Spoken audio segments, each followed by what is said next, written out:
Sobat Kontan, kembali lagi bersama saya Aziz Husaini di podcast Inside Kontan. Kali ini kita akan ngobrolin soal CEO Index yang udah di riset tim Kontan dan juga situasi global yang saat ini sedang mengalami perang Turbulensi. dan tentu saja akan mempengaruhi ekonomi global. Nantinya juga akan berefek ke Indonesia. Nanti kita akan ulas. Ada Mas Haris di sini.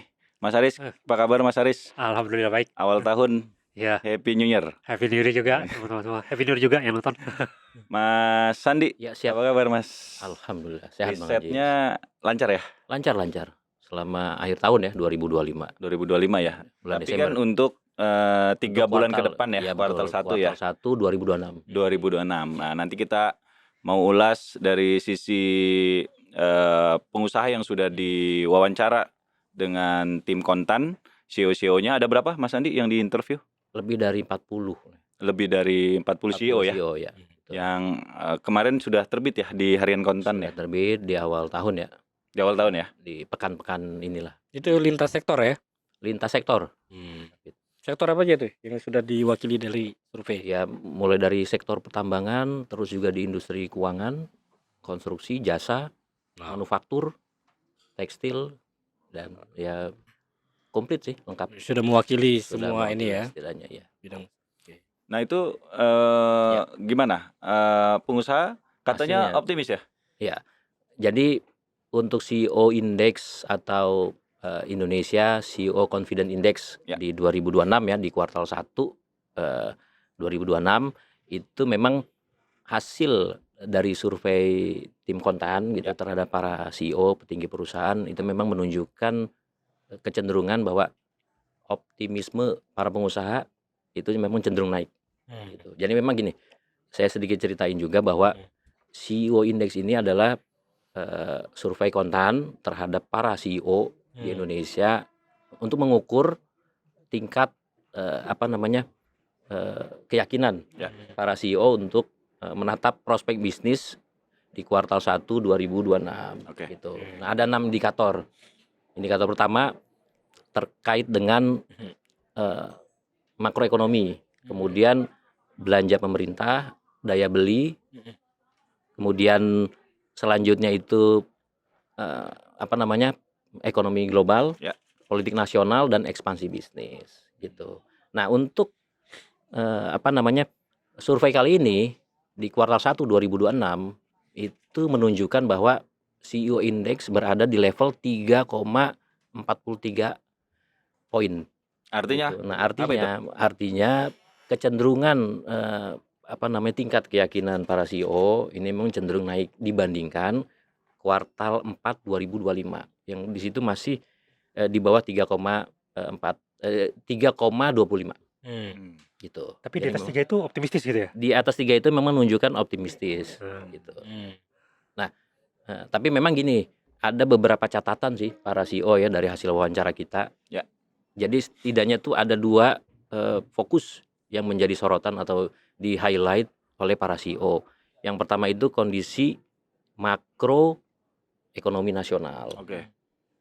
Yang kedua adalah kondisi ekonomi global. Dan kita tahu ya bahwa terakhir itu kan ada penyerbuan lah ya pemerintahan Amerika di bawah Donald Trump itu menculik, Menangkap ya. pimpinan Venezuela Nicolas Maduro. Dan ini sebenarnya memicu ketidakpastian dan itu juga menjadi sorotan walaupun memang periode survei itu memang di Desember. Cuma memang ada beberapa tanggapan sih dari para tinggi perusahaan memang. Jadi ditanyakan setelah kejadian ini berarti ya? Iya, betul. Dan memang ini Ada update ya? ada update-nya gitu. Karena memang kan gini kan. Jadi unsur ekonomi global itu kan masuk geopolitik, kemudian juga yang lagi juga disorot kan sebenarnya juga selain di Amerika Selatan juga kan di Asia, Ya. di Asia Timur. Betul. Gitu. Jadi emang ada beberapa hal. Juga yang penting untuk dicermati oleh para pihak dan termasuk para pengusaha itu soal tarif resiprokal. Itu kan efeknya kan masih ada. Oke. Gitu. Dan ini yang menjadi kayak semacam Ganjalan ya? ya ganjalan dan kecemasan para pelaku usaha dan memang terbukti bahwa skornya itu ekonomi global tuh di bawah 3, Rendah ya. paling rendah Ah, di antara 6 indikator. Di bawah 3 berarti pesimis ya? Di bawah 3 itu Hmm. menunjukkan artinya pesimisme. mereka melihat prospek ekonomi global itu masih diliputi ketidakpastian ya. Ya, Kalau ekonomi makro apa oke. pendapat para CEO? Ekonomi makro Indonesia ini sebenarnya lebih kepada pengusaha itu lebih cenderung wait and see juga Oke. gitu. Di sini kan sebenarnya kayak ekonomi makro ini kan tergantung pada misalkan daya dorong belanja pemerintah. Hmm. Memang juga menjadi salah satu faktor ya sebenarnya untuk supaya ekonomi ini lebih lajunya itu lebih stabil Ya. dan lebih tumbuh. Hmm. Kemudian di situ juga ada faktor daya beli. Hmm. Gitu. Walaupun memang skor daya beli untuk survei kali ini memang sedikit meningkat karena memang ada harapan. Jadi gini, ada kecenderungan bahwa setiap awal tahun Hmm. survei Hmm. gitu di kuartal 1 itu memang para pengusaha itu lebih optimis Oke. gitu. Bahkan terbukti di kuartal 1 2022 apalagi itu pasca pandemi ya. Itu justru CEO Index menunjukkan tertinggi sepanjang sejarah Hmm. survei kita gitu. Dan memang itu setiap di awal tahun. Dan memang skor ekspansi bisnis itu bagus. Tapi tadi lagi-lagi ini semua nanti akan bergantung pada bagaimana pemerintah Hmm. menjalani program-program termasuk juga yang disorot program unggulan kayak makan bergizi gratis yang sampai detik ini walaupun memang Presiden Prabowo menyebut bahwa tingkat Serapan. ya serapannya itu lebih sekarang udah masif ya sekitar lebih dari 50 juta kalau nggak salah. Hmm. Tapi kan yang sudah menerima ya. ya tapi kan kita juga tidak melihat sekedar tidak melihat sekedar jumlah penerima, Ya. tapi juga bagaimana kebermanfaatannya, bagaimana efektivitasnya. Efektivitas kepada bisnis real ya. Betul. Dan ini kan juga masih ya boleh dibilang bisa dikatakan masih diragukan lah. Apalagi yang menjadi concernnya pengusaha. Oke. Ya termasuk misalkan penegakan hukum gitu. Oke. Walaupun skor politik nasional ini cenderung lebih naik ya. Ini naik ya. Lebih naik ya. Ya, Meningkat gitu. mereka melihat ya stabil aja ya, kondusif aja ya. Ya lebih kondisi. Politik kan. Betul. Kalau daya beli gimana? Ya daya beli juga sebenarnya para pengusaha sih ya namanya ini kan persepsi ya. Jadi Ya. kayak ketika pengusaha sih berharap bahwa daya beli naik yang didorong oleh tadi belanja pemerintah. Tapi kan kita tahu nih sekarang nih Pak Purbaya kembali ini ya menarik ya. Menarik 75 triliun ya. 70 sampai 75 triliun itu. Heeh. Nah, ini kan menunjukkan bahwa sebenarnya di bank juga nih belum jalan ya. Belum jalan ya. Gitu stabil makanya dialihkan ke belanja pemerintah yang rutin gitu di awal tahun. Kalau Gitu. aku nambahin dikit Ya. mungkin kebetulan bantuin Mas Andi untuk ngumpulin data kemarin Ya. untuk CEO indeksnya.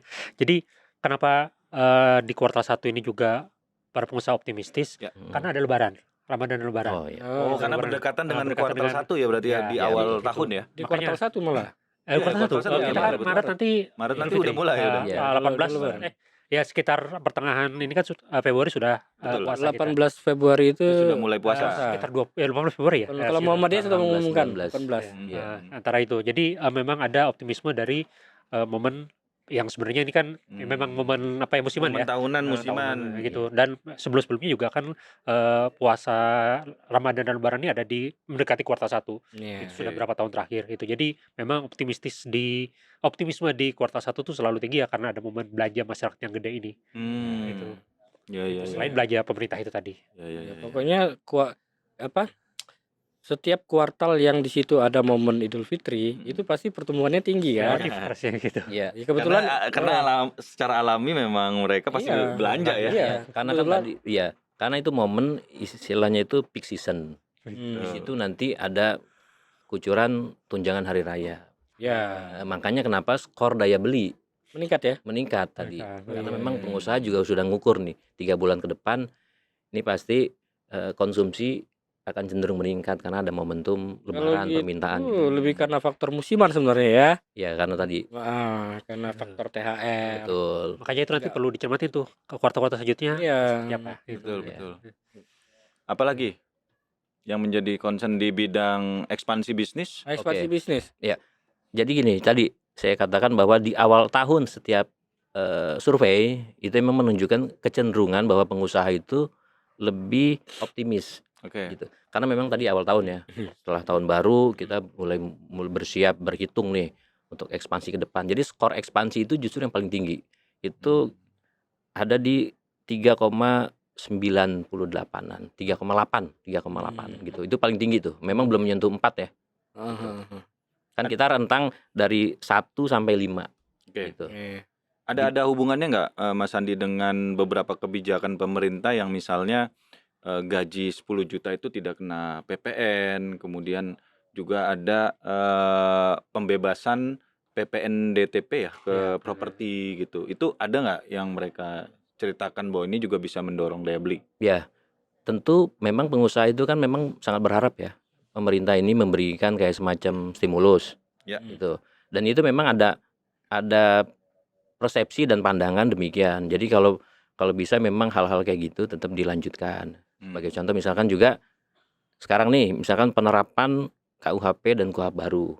Oh itu Ya, jadi pengusaha juga concern, maksudnya Concern ya? concernnya begini, bagaimana sistem peradilan bisa lebih efektif, efisien. Misalkan kan ada nih kayak penerapan ketentuan restoratif justice Oke. gitu. Ya, ya. Nah ini juga pengusaha sih harapannya memang implementasinya itu benar-benar bisa dirasakan gitu. Sama termasuk sama dunia usaha. Dunia usaha ini kan yang intinya kan yang penting kepastian hukum Betul. ditegakkan dan pasti investasi juga akan mengalir kan gitu.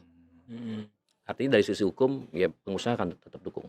Jadi mereka optimis untuk ini ya ekspansi ya. Skornya Ya. paling tinggi malah ya. Skornya paling tinggi. Yang lainnya itu ada 5 variabel penilaian itu di bawah 3,5 gitu. Dan ekonomi global di bawah 3. Jadi Yang paling rendah itu disorot apa?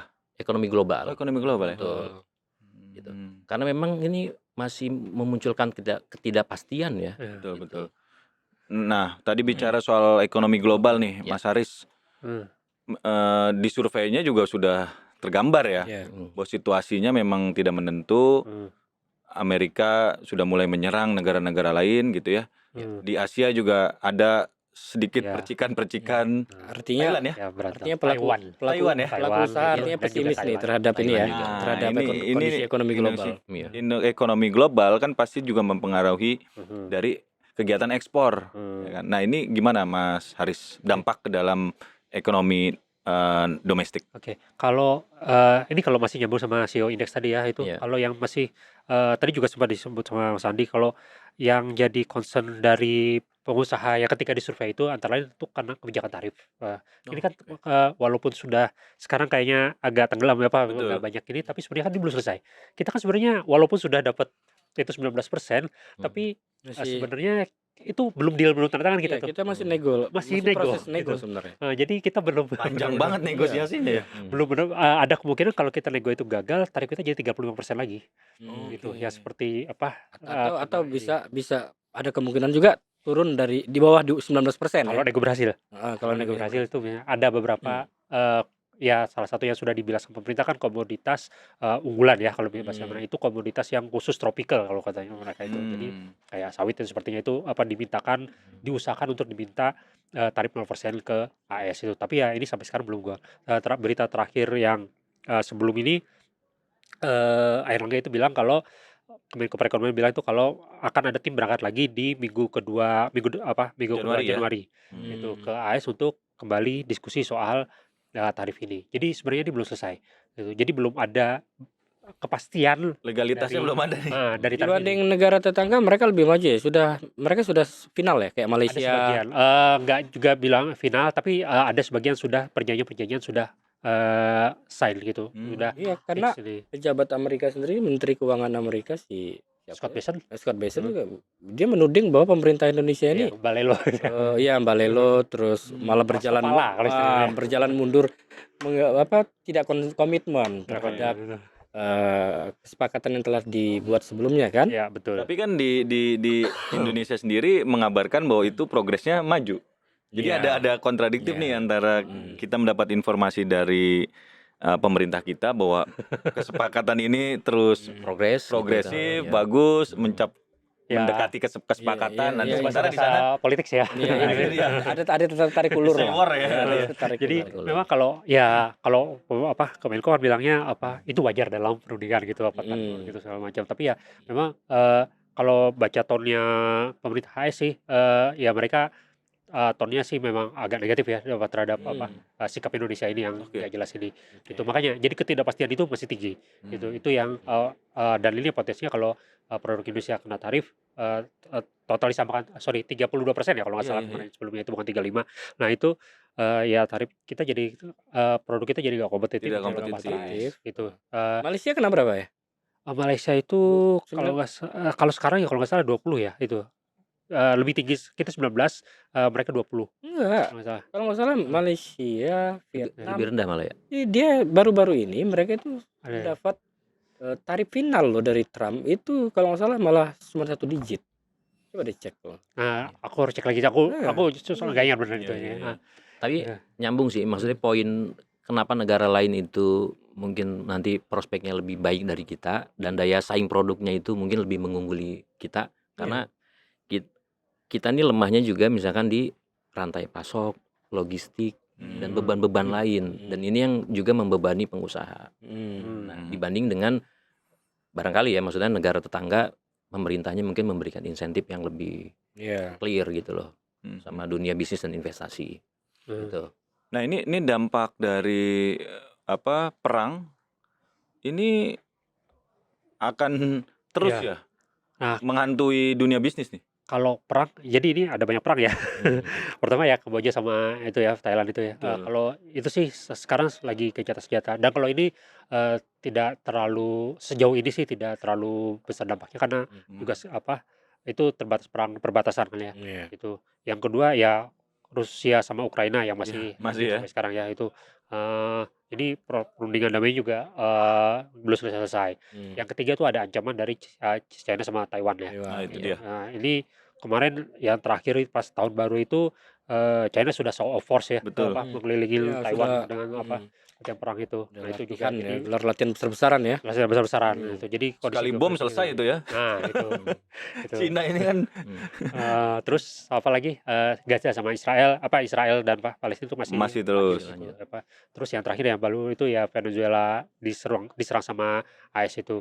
Nah sebenarnya sih kalau yang terakhir ya dari yang terakhir ini kan sudah jelas ya kayak kalau AS itu pada dasarnya mengincar minyaknya. Betul. Itu udah kelihatan banget dari Yes. bahkan dari pernyataan-pernyataannya Trump ya. Motifnya minyak ya. Gitu. Nah, jadi Cadangan terbesar ya Venezuela ya. besar gitu. Kalau nggak salah dia punya sampai 300-an Betul, miliar miliar, itu betul. cadangan minyaknya. Nah, ini sih yang dikhawatir. Kalau jangka pendek sih kalau dari banyak ekonomi sudah bilang juga itu nggak akan ada Iya, efeknya gitu. nah. Karena pertama kalau dari sisi minyak juga walaupun dia cadangan minyak terbesar tapi produksinya itu masih yang terkecil gitu. Jadi cuma sekitar 1% dari total produksi Artinya untuk OPEC menggenjot produksi itu butuh infrastruktur yang gede biaya banget. mahal. Itu betul. Butuh waktu ya. Butuh waktu gitu. Itu kalau menurut proyeksi ini sih analis itu segala macam seperti itu. Nah, jadi kalau secara jangka pendek sih ini nggak ada langsung efeknya tapi dalam jangka panjang, nah itu efeknya ini belum bisa terprediksi. Kalau benar nanti US benar-benar menguasai minyaknya Venezuela itu berarti dia dari total AS itu akan menguasai sekitar 30% dari total pasokan Dunia. global. Itu menurut riset JP Morgan yang barusan rilis. 30%. Gitu. Jadi hitungan JP Morgan itu 30% karena juga barusan Iya. perusahaan minyak AS itu berhasil menggali Eksplorasi. riset di Guyana. Oke. Nah, itu cukup gede nilainya. Gitu. Jadi banyak mereka jadi bakal bisa menentukan Penguasa ya, jadi. menentukan arah harga minyak ya. ke depan. Iya. Itu yang selama ini kan dikontrol sama OPEC Betul. Plus. OPEC Plus itu kan negara-negara OPEC plus ada Yes. Rusia dan sebagainya gitu. Nah, ini Rusia yang jadi bahaya ini. Nah, itu. Jadi nanti akan ada Rusia, Amerika plus OPEC gitu yang ini. Nah, Indonesia importir minyak. Indonesia importir minyak. Nah, Nah, ini itu ke depan yang ini. Nah, kata Bahlil kan akan stop impor solar tahun ini ya. Iya, itu emang kebijakan yang agak ini juga. Tapi kita masih akan susah kalau nggak ini. Kita pasti Masih importir kita. karena data Masih neraca importir. dagang terakhir juga kan Ya. kita itu masih Defisit. defisit Neraca di migasnya. neraca migas. Migas, ya. Nah, Itu pasti. Mas, berarti kalau misalnya Amerika kan selama ini kan Amerika juga mengontrol harga minyak, ya kan? Karena mungkin impor kita tuh kan sebenarnya dari Singapura, tapi barangnya dari mana kan kita nggak tahu ya. Tapi kan global kan dikuasai Global ya. sama Barat lah ya, Ya. dikuasai harga minyak itu. Kalau dia kuasai ya berarti kan dia bisa mengatur harga. Nah ini yang bahaya buat Indonesia sebagai importer kan. Iya, sekarang juga sebenarnya kan harga diatur sama OPEC Plus ya kalau itu. Jadi mereka kalau mau naikin harga, mereka tahan produksi seperti sekarang tuh mereka kan menahan produksi itu untuk naikin jaga harga tetap tinggi gitu. Nah sementara Amerika kan selama ini juga selalu mendorong itu punya kepentingan untuk harga tuh diturunin dong gitu. Betul. Selama ini sudah selalu kayak gitu. Jadi negara-negara OPEC itu diminta untuk lepas produksinya gitu. Nah tapi itu tidak dilakukan sama negara-negara OPEC gitu karena kan mereka pendapatannya Artinya kalau dia sudah menguasai minyak Venezuela, Iya. dia bisa tanpa OPEC. Iya, tanpa OPEC. OPEC betul. Menentukan harga kan? Betul. Nah, dia bisa lepasnya di pasar harga turun. Jadi emang Trump ini agak pinter nih. Ya pinter sebenarnya.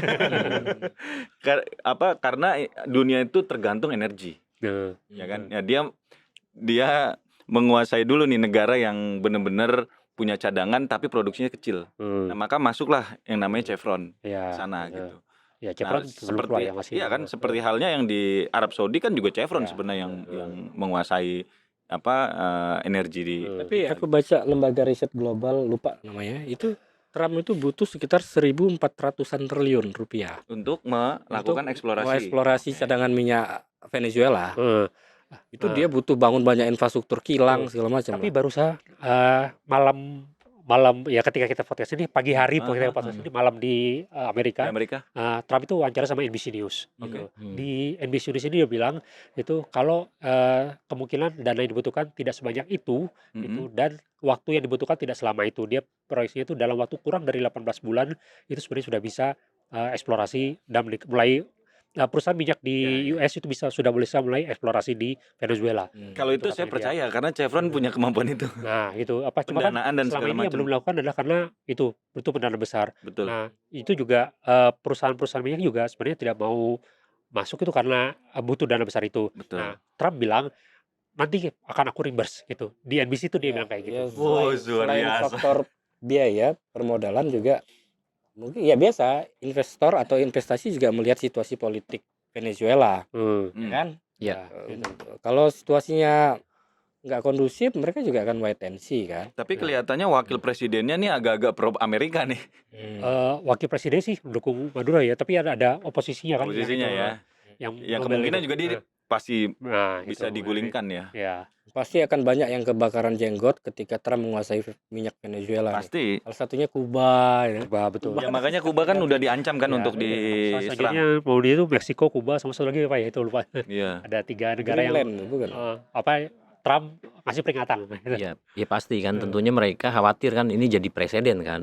Ini bisa dilakukan terhadap Kuba dan negara-negara di Tapi Amerika sebenarnya lainnya. Kita diuntungkan dong kalau misalnya Trump justru ingin menurunkan harga minyak dunia. Artinya ketika dia sudah bisa menghasilkan produksi minyak dalam skala besar, dia gelontorkan ke pasar, bukannya kita sebagai net importer justru diuntungkan ketika harga minyak dunia turun? Ya sebenarnya ada hubungannya dengan rencana kita mau impor minyak dari Amerika loh itu. Ya kan? Yang tadinya dialihkan dari Timur Tengah, ya kan? Sekarang kan kita punya kesepakatan tuh. Ya walaupun belum final ya, tapi ada kesepakatan untuk melakukan impor besar-besaran tuh dari Amerika gitu. Itu kan bagian dari ini kan perjanjian dagang. Betul, itu perjanjian dagang tuh.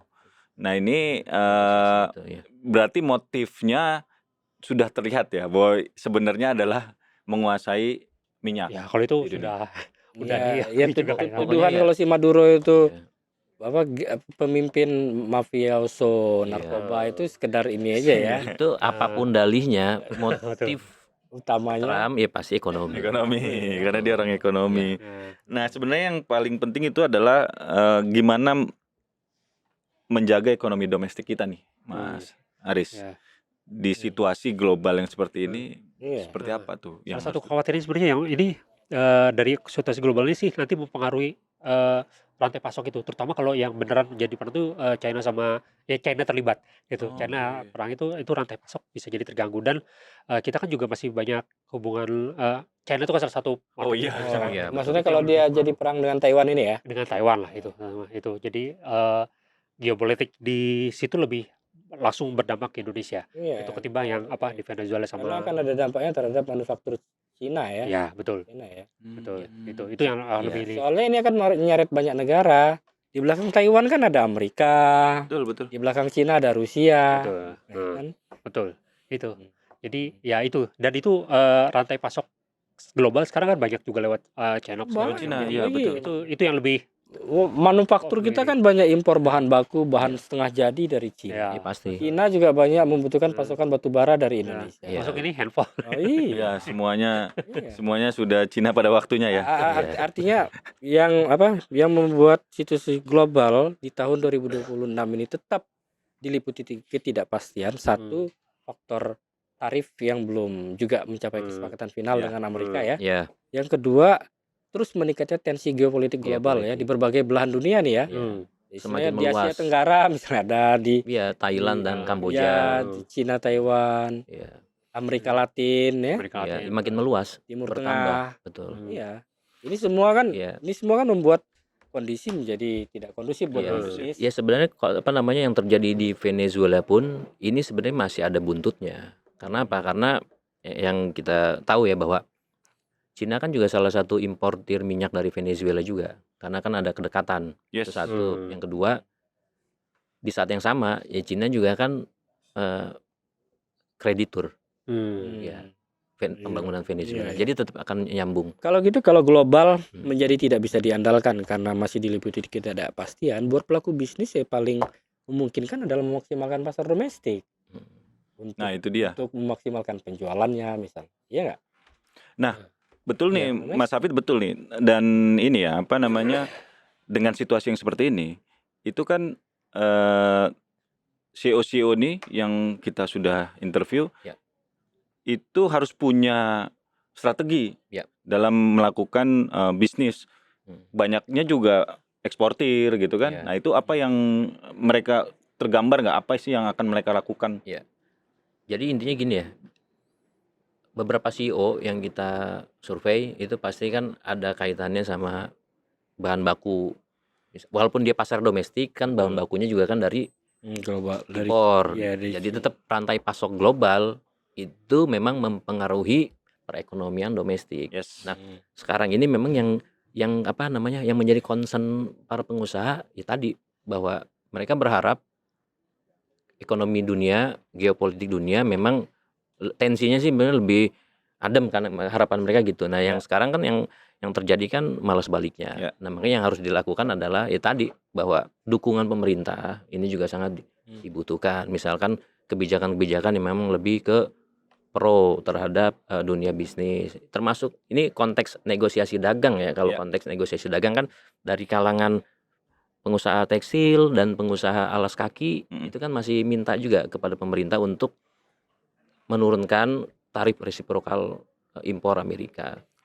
Gitu. Nah, yang jadi persoalan nih sekarang pemerintah dengan situasi yang seperti ini, itu apakah sudah ya memberikan semacam stimulus untuk pengusaha untuk bisa bertahan di situasi yang tidak pasti ini gitu? Iya, ini sebenarnya kan ada sisa-sisa kebijakan yang 2025 ya yang masih berlanjut. Paket insentif. Gitu. Apa aja itu? Paket insentif gitu. Nah, itu jalan nggak tuh paket insentif yang pernah digelontorkan tuh? Ya faktanya kan sampai sekarang kan belum dicabut kan. Belum jalan dan jalan sebenarnya. Ya, Jalan. kita Termasuk mungkin- yang 200 triliun itu juga ya, tuh, Mas. sudah ya itu kelihatan dari penyaluran kredit bank BUMN itu yang memang naik tinggi banget. Oh, Gitu, oke. dimana. Jadi kalau rata-rata tahunan itu biasanya jadi memang biasanya penyaluran kredit BUMN itu memang paling tinggi di antara semua segmen bank ya dibandingkan bank swasta juga gitu. Nah, jadi kalau biasanya itu rata-rata penyaluran kredit bank BUMN itu dari total kredit yang beredar itu sekitar 43-44% di beberapa tahun-tahun sebelumnya. Per November kemarin data terakhir itu sudah mencapai 47% dari ini. Jadi naik lebih tinggi. Sementara bank swasta porsinya malah turun jadi sekitar 42% dari sekitar 43% Itu biasanya. ditopang ini penempatan dana Penempatan pemerintah dana itu. yang 200. tahap 1 yang tahap 200 1 ya. triliun. Nah, Hmm. itu. Karena yang Antara tahap itu. 2 kan gagal tuh yang 75 triliun Itu karena ditarik lagi ya. Itu belum Oh ini. berarti ini ya apa namanya sudah tergambar Di data kredit. di data kredit itu ya. Cuma kan yang belum kita ketahui nanti adalah efeknya kredit ini kualitasnya seperti apa. Apakah bisa Oke. dipertahankan tetap bagus atau akan jadi macet, itu kita masih harus lihat. Itu tergambar nggak Mas? Kreditnya itu diberikan kepada sektor real atau kepada pengusaha? Ke program pemerintah. Oh ke program pemerintah. Jadi ya kayak Kopdes. Oke. Kopdes terus KUR Tapi apa? bukan ke ini ya, bukan ke pelaku usaha ya. Pelaku usaha dong. Apa? Iya. Kopdes kan pelaku Pelaku usaha usaha. hitungannya gitu. Oh. Jadi memang UKM ya levelnya. Oh jadi ini 200 ini tuh terserapnya ke program pemerintah yang sebagian MBG. besar ya, MBG, pembangunan SPPG itu. Koperasi. Maksudku pelaku usaha yang tidak terkait dengan program Iya. pemerintah. Ada nggak itu kegambar nggak kayak gitu? Mungkin ada ya, tapi Tapi kalau mayoritas ke sini ya. klaimnya bank itu sih mayoritas ke itu KUR, FLPP Iya. apa itu. Tapi kan tetap PR-nya tadi ya, menyangkut kualitas. Apakah Kualitas, nanti betul. kredit macetnya? Itu masih harus Oh, dilihat. Nah, ini yang harus diantisipasi. Itu masih kita belum tunggu tuh kita- ya. Iya, harus diantisipasi. Nah, ada lagi sebenarnya baru-baru ini diumumkan Purbaya paket insentif tapi lebih untuk mendongkrak daya beli, yang paket insentif gratis PPh 21 Oh ya, di TP ditanggung pemerintah. Ya. untuk karyawan dengan gaji 10 juta. Juta, tapi dari 5 sektor doang itu. Iya, padat Nggak semua. karya ya. Padat Oh, jadi karya. wartawan nggak ya? Wartawan enggak. Enggak. Sayang sekali Oke, gitu. sayang sekali wartawan tidak. Mohon maaf teman-teman wartawan tidak dapat PPNDTP nih, padahal teman-teman sering wawancara Purbaya ya. Jadi itu Iya. Horeca ya, hotel, pariwisata, tekstil, Sepatu ya, alas kaki enggak? alas kaki ya, itu apa? Ada 5, aku lupa sih persisnya satunya itu. Dan sebenarnya sih kalau untuk pengusaha juga dari Kementerian Keuangan sih, mereka kebijakannya itu mereka bentuk Satgas Debottlenecking gitu. Oh, oke. Namanya gitu. Kemarin sih tahun lalu Satgas Debottlenecking ini katanya kalau klaimnya Purbaya itu sudah melakukan pertemuan sama pengusaha, kalau nggak salah waktu itu pengusaha tekstil ya, untuk tahu masalahnya apa aja. Nah, tahun ini katanya itu mau diintensifkan tuh pertemuannya gitu sama pengusaha itu biar tahu masalahnya apa. Iya, sebenarnya paket-paket insentif semacam ini oke memang membantu meningkatkan daya beli lah ya. Cuman tidak cukup ya, nggak cukup. Artinya yang lebih penting harus dilakukan pemerintah adalah menjaga stabilitas harga, Iya. inflasi pangan lah ya. Betul. Selama ini juga menggerus daya beli masyarakat kita. Iya. Ya. Ya kan kita tahu bahwa perekonomian kita kan masih ditopang sama konsumsi rumah tangga Iya. gitu. Investasi kan pasti di bawah konsumsi gitu. Sementara investasi kita juga tadi kan Satgas Debottlenecking itu kan diperbaiki gitu kan nih sama-sama. Ya nanti kita tinggal lihat tunggu nih realisasinya di kuartal 1 seperti apa. Toh paling tidak kita bisa menakar bahwa memang ujung-ujungnya tetap konsumsi rumah tangga akan menjadi motor juga penggerak. Iya. Ya, kuartal 1 terutama kan ada momen lebaran. Ya, itu. Nantinya kuartal 2, 3, 4 yang nggak ada momen itu. Nah itu. Terkontraksi itu ya, itu kan bahaya. Nah, betul. Jadi Pemerintah bisa mengantisipasi. Jadi kuartal 1 tuh sebenarnya jangan dibilang itu sebuah prestasi ya. Iya. Iya. Iya benar. Karena itu natural. Itu natural dan itu seasonal dah. Makanya kita penasaran hasil survei kontan CEO Indeks kuartal 2. Oke, kuartal 1 mereka optimis karena mereka melihat ada momen THR nih, THR lebaran. Iya. Kuartal 2 apakah mereka masih optimis kalau nggak ada terobosan kebijakan yang menurut mereka benar-benar bisa menjaga kondisi bisnis, iklim bisnis tetap kondusif. Apalagi kondisi global masih kayaknya kalau kondisi global kayaknya masih suram terus nih kayak bakal ini ya. Ya pebisnis Panjang tahun ini. harus siap-siap ya. Ya antisipasi. Ya mudah-mudahan nggak ada efisiensi dari pebisnis ya. Ada nggak cerita soal efisiensi itu? Ya ancaman itu tetap ada, efisiensi untuk PHK segala macam. Kalau memang kondisinya makin nggak kondusif. Ya terkait upah juga ya, yang masih gonjang-ganjing nih. Betul. Kan. Ini juga belum beres nih upah ya kan. Di upah kemarin Masih banyak pemerintah, demo-demo lah ya. banyak demo-demo, masih Buruh banyak tidak puas. persoalan di kuartal 1. Ya. Tapi apapun itu, Ya. ya kan, kuartal 1 paling tidak kita happy dulu lah. Happy dan optimis. Optimis di CEO Index juga, CEO Kontan, tim Kontan juga sudah melihat ya, memaparkan bahwa kuartal 1 ini kita selamat ya. Karena mau lebaran ya. Karena mau lebaran. Oke, baik Sobat Kontan, tadi kita sudah ngobrolin soal CEO Index bisa juga dilihat di Kontan, harian Kontan terbit hari kemarin ya? Hari Senin. Hari Senin. Iya. Nah, itu nanti mungkin teman-teman bisa baca detailnya seperti apa, angkanya optimis, tidak optimis, atau netral gitu ya. Ya. Itu bisa dilihat. Tadi kita sudah bicara bagaimana ekonomi kita domestik kuartal 1 itu selamat nih kuartal 1 karena ada lebaran. Di global geopolitik masih tidak ada kepastian. Ya. Ini masih banyak ancaman-ancaman perang gitu ya. Jadi ekonomi Indonesia nih mungkin berdampaknya jangka panjang gitu ya, Mas Aris. Nah, tapi nanti kita yakin pengusaha kita punya strategi yang lain. Baik, dari saya Aji Susaini, host podcast Inside Kontan, akan hadir lagi di episode lain yang lebih tajam, yang lebih dalam lagi membahas tentang ekonomi di Indonesia. Dari saya, Assalamualaikum warahmatullahi wabarakatuh. Keputusan bisnis terbaik datang dari data, bukan tebakan. Mudah berlangganan Business Insight dengan subscribe with Google.